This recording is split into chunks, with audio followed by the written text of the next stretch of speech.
Mayong buntag atong kauban karon si Sir at Chief Inspector Lloyd. Chief Lloyd Villaroya atong City Farmers and Advisor sa Sir. Sunod na ambulance sa Marso dayon nagsugod na ta sa atong kick-off bahin sa Fire Prevention Month. Dayon kagahapon adlaw do naghimo nga program dito sa City Hall. Sir. Yes sir. May buntag no. Una pasalamatan ako ang Ginoo kay hantod karon buhi pa ta, especially the Holy Spirit is always guiding us and giving us this especially life, because there's no other way, the truth and life, only Jesus Christ. And then pasalamatan ako niyo itong mga kaigsunan sa media. Salamat sir pagbisita sa Osamis City Fire Station. So we are so blessed na gahapon successful ang atong Monday convocation. Ang atong BEP Osamis mo ay handle sa sponsor sa Monday convocation. At the same time, after that, there was a successful motorcade na inubanan sa atong mga kaigsunan, especially Chinese Volunteer Fire Brigade. And then we have a lot of series of activities for the Fire Prevention Month of 2026. Gawa sa gihimong motorcade kagahapon unsay mga programa na to sulod sa bulan sa Marso. Okay sir, this coming another day, so this coming March 3, we will be conducting recorrida, meaning we will inform the public that there will be a series of fire drills, and we will inform all the barangays that we will conduct OLP, house-to-house inspection if possible, and then open house. This coming March 4, we will have a open house showcase, then showcasing the firefighting equipment and vehicles. Ang ato ang mga i-demonstrate na to ang skills sa atong Special Rescue Force, because we have established Special Rescue Force sa ato ang provincial office, and we will ask our provincial Fire Marshal, ang atong very supportive na Fire Marshal Senior Superintendent Greg Elbambo. So hopefully, and at the same time, we will demonstrate on how to use the fire extinguishers and the presentation of all the fire safety tips. So this coming March 5 and 6, we will conduct fire safety lectures and drills on business establishments, in schools and hospitals. And after that, week 2, we have a community relation week or Comres to first Barangay Maningkol and San Roque. So sa March 15 to 21, we will conduct fire safety lectures and drills to other schools. At the same time also, in the March 4 and Natay Women's Month, i-include na to. Now, ang atong mga members sa BEP nga mga women, they will be conducting tree planting and growing, and hopefully this coming Saturday. And this coming March 31, the end of this month, we will have our culminating program. Thank you, sir. Doon na tayo mga identify nga area, kanang prone area sa sunog. Yes, sir. Kaniya itong silingan, this barangay, it is a very fire-prone area. So, Tinago, San Roque, so these are Maningkol and Laubang. So, based sa to ang conduct of series of house-to-house inspection. So, kaning upat ka barangay is fire-prone hazards, and we are so very fortunate nga balik-balikan ginato ni inspection, especially nga i-correct nato, especially ilang mga wirings, then dikit-dikit gini siya nga mga balay. But still karon we are so fortunate nga wala pa gay nahitabo sa ila. We are so blessed, no? And we are hoping and praying also nga wala ang gitay mahitabo. But Sir, if yes sir, go ahead sir. Kining nga mga lugar, kumusta ang mga fire hydrant na? So far we have active 45 hydrants, no? Salamat kay still dili pare-pareha og pressure, but we have a good source pa rin, but hopefully we're praying na mas maayo madungagan pagid ang ato ang mga fire hydrants sa tibok Osamis City. Dunay ang bulan sa Marso, init man gyud. Dun atong niaging labay nga mga tuig, dunay mga grass fire sa bukid. Dayon kanang lisod pagsaka sa ato ang mga fire truck sa bukid. Yes, sir. So hopefully we will be coordinating and collaborating with the DNR regarding di magin masaka. So we will establish mga forest firefighters or forest rangers na mag ibali i-train na to sila nga dito lang daan. They will be there. Then i-train na to sila. Then mag-establish ta dito og impounding water nga moist source sa tubig kay di magid ta kasulod ang atong fire truck kay try na to di ra gid taman sa highway. So hopefully we will train more forest firefighters as soon as possible. Thank you, sir. Okay, sir. Kumusta man ang suporta sa NGO? We are so very fortunate, sir, that we have a very generous and very supportive Honorable Mayor. Not only our Honorable Mayor, Attorney Sam Norman G. Fuentes is so very generous and supportive sa BEP. At the same time, ang ato ang Governor, Governor Henry Omenal. And of course, these two siblings, Honorable Sancho Fernando Ando Omenal and Attorney Henry Indy F. Omenal Jr. We are just like gahapon, ang atong activities gi-providean mi sa atong local government headed by our Honorable Mayor Attorney Sam Norman Fuentes. So grabe ang iyang suporta and mo na sang kami malipayon kay mi no sa BEP Osami City for his generosity and his support. 100% support sa BEP Osami City. Kaya sir, kada bulan naman yun, Marso, kung mabot ang Marso, BFP yun unang madumduman sa mga katauhan, kay Fire Prevention Month. Unsa yun kamay hinungdanon, labi na sa itong mga naminaw ron, nga ang kuhaan yun na to, kaning pagsunod na to sa mga fire safety tips. Yes, sir. Kinahanglan kita maminaw kay ang among ihatag, i-convey nga knowledge is dingon sila nga knowledge is power. So hopefully this coming week to ihangyo na to possible iahawag ang taga unahon na to ang barangay Maningkol ug barangay San Roque if possible nga we will conduct fire safety lectures and seminars on how to use fire extinguisher ug dito na mo ihatag ang mga fire safety tips especially sa Panimalay and more especially ang program sa BP nga EDEF, Exit Drill in the Home. So dito sir karong this coming March 8 to 14 giyawag ang tanan if possible na maka-attend sa Community Relations Week para dito na mo tudluan together with our lecturers o dito na to mahatag no ang mga fire safety tips especially sa Panimalay ang EDEF, Exit Drill in the Home. Thank you, sir. How about sir sa itong mga kagamitan din ni labi na sa itong mga fire trucks, sa siren na to nga medyo aduna na dyo'y kaning idara na ang ito ang mga fire trucks dito sa siyudad sa Zamis. Kumusta, serviceable ba ang tanan na itong mga fire trucks? Yes, sir. We are very fortunate that we have fire trucks. However, aduna tayo isang Morita na under repair. So hopefully this coming week mahuman na to siya, kipa-repair na to ang brakes. But so far we have 3 very active fire trucks. Anytime, anywhere maka-respond sa fire suppression, and we have this tanker na medyo dugay-dugay na siya, 40-year plus, pero makapadagan siya, muy makahatag supply og tubig sa atong mga fire truck responders sa Gango nga fire truck, sa annex nga fire truck o kaning ato ang fire truck diri sa Tinago. But we are hoping and we are praying that if possible napay ma-provide sa BEP from national down to the local. And we are very fortunate, sir.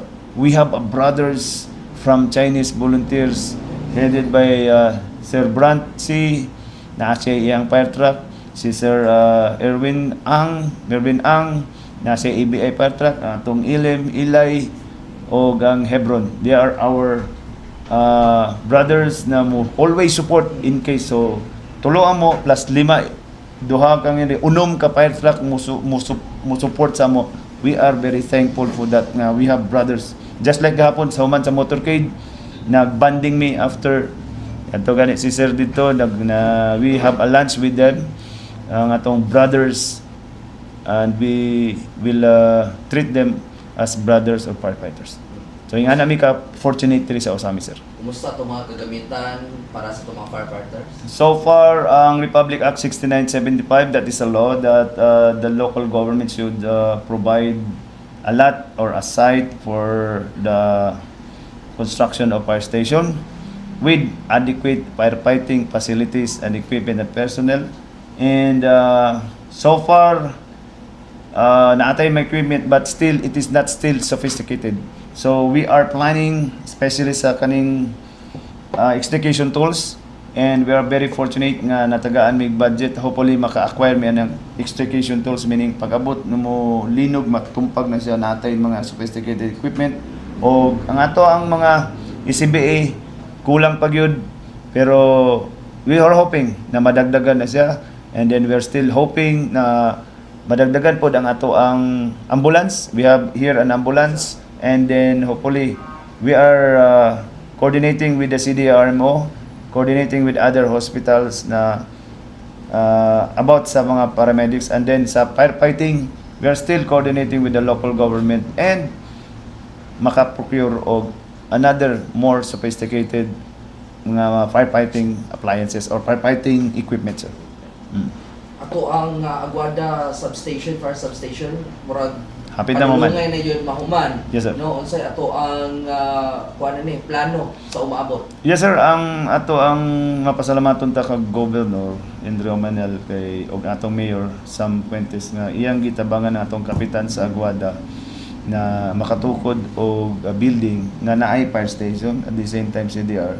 So hopefully pag open na we can provide isa ka fire truck, and then hopefully maka-procure or maka-acquire po sila ang local government of fire truck para diri sa Aguada. If in the meantime we have here one fire truck paingon dito with crew, and then hopefully the government the local government can supply us with fire aid, because I started also a fire aid para mo part sa auxiliary sa ato ang mga fireman. Mutabang, yes, sir. Kay kulang gid kayo ang ato ang mga kabombiruhan sa Osami City. With that, sir, anak at kulang. Ubay ra ta substation, so na kuan ra na loko pra dato. Actually, ingana ang ka-fortunate na bisag kulang ang ato ang mga personahe, but still we can fight, we can makabuhat gyapon mi sa among mandato. No. Kay wala pagid siya nakaabot sa iyaging ideal nga mga number of personnel sa ato ang Osami City. However, but still we can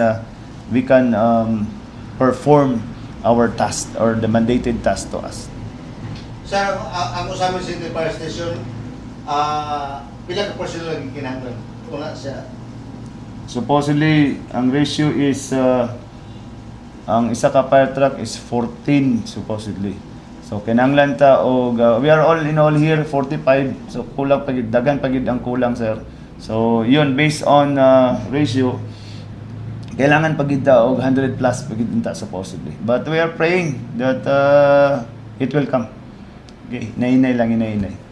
So as of now, we are very fortunate that naay mga fire auxiliary like Chinese volunteers to help us, and then ang ato ang Osami City is good enough nga maka-perform pa sa ato ang mandate, no, gikan sa ambulance o mga firefighting personnel.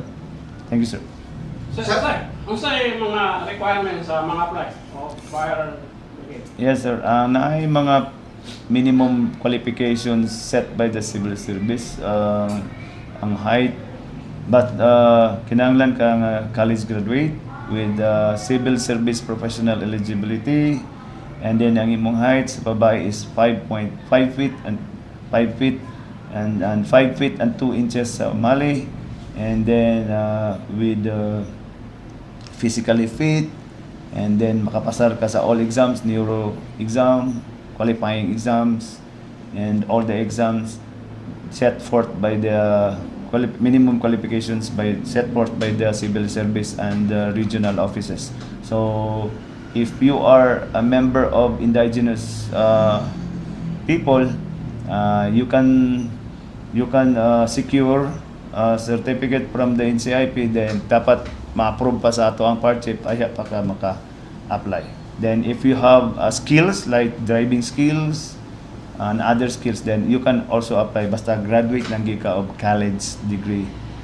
At the same time, you are qualified through civil service or passers ka, board passers, teachers, board exam. So yun sir ang mga minimum qualifications sa ato Any ang course. any course sir, sa ato Ang ang. age limit. So ang age limit siya from 21 to 30, but if, as I've said, if you have the member ka sa mga indigenous people, so pwede ka ma-extend unto 35. So it depends sa civil service o sa NCIP kung i-approve nila ang imong age limit. Okay. Sir, ang kuan sir, doon na tayo mga par incident nga nagtabo last year. Pwede ma-kuan sir na kamo. Okay sir, last year we have year 2025 we have 15 mostly is residential houses. So common causes are electrical and appliances mostly, and then sa year 2024 we have 17 fire incidents happened for the whole year of 2024, and mostly are residentials, duha ka grass fire and one vehicle. And then we are very fortunate for this year 2026. We have only one. Sa February 2, it's a residential na nahitabo.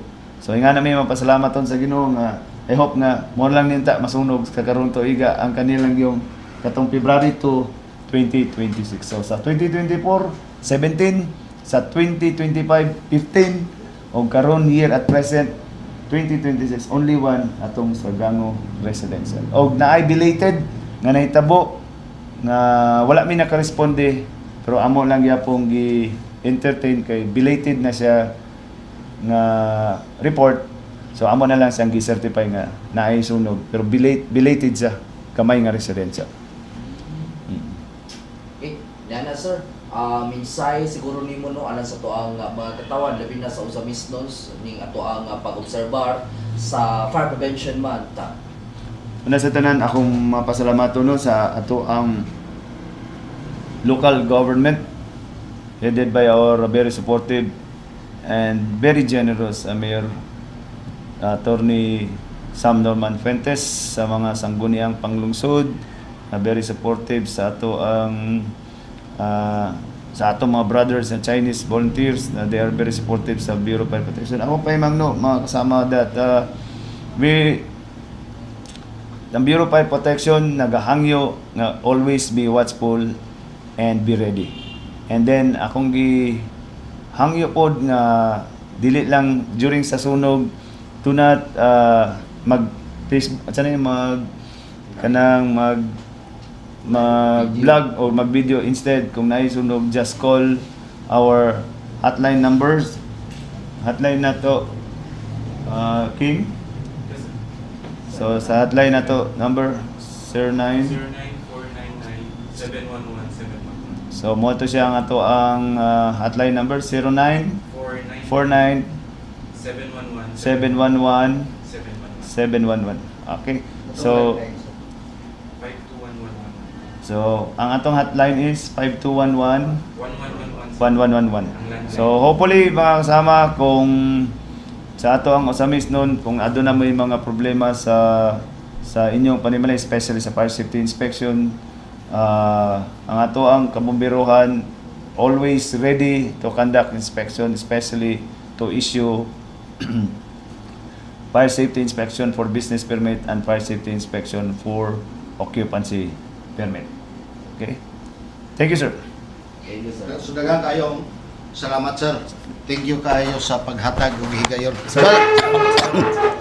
Sa atong pasalamatan si Sir at Chief Inspector Lloyd Villaroya atong City Fire Marshal dinhi sa Usami City Fire Station. So gikan ra ang sa akong nahimutangan anang sa Dixdili Radio Campana, ang radyo sa simbahan W45 Dudong Pergamento, muduyog sa ika-75 nga Jubilee sa simbahan sa Archdiocese of Usami, Danag, Sarakuyan.